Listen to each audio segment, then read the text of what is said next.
Inilabas na ng pulisya ang computer-generated image ng suspect sa pamaril sa isang tricycle driver na kanyang nakagitgitan noong nakaraang linggo.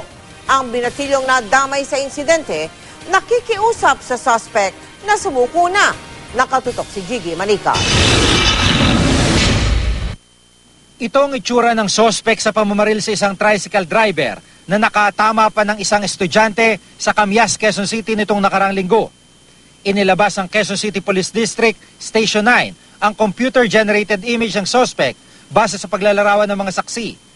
Ang suspect daw ay may taas na 5'4 hanggang 5'5. Nasa 40 hanggang 47 taong gulang.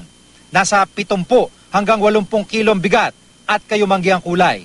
Patuloy ang paghahanap sa suspect para na rin makapagbigay ng kanyang panig kung ano talaga naganap at humantong sa pamamaril ang gitgitan sa kalye ng Camias at KH Street sa Barangay Pinyahan noong nakarang Miyerkules. Pinaril umano ng suspect ang nakagitgitang tricycle driver na si Marlon Cabunyag na tinamaan sa kilikili.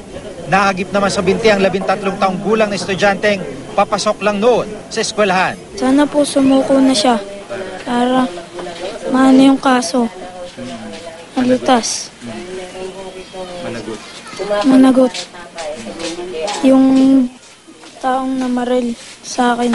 Sana lumutang naman siya. Panagutan niya yung naging problema namin. Nasagutin niya yung naging bayaran sa ospital. Masakit pa rin daw ang sugat na tinamo niya. Lumusot ang bala hanggang sa buto ng kanyang binti. May trauma raw si Carl dahil sa pangyari. Tatakot po. Dahil?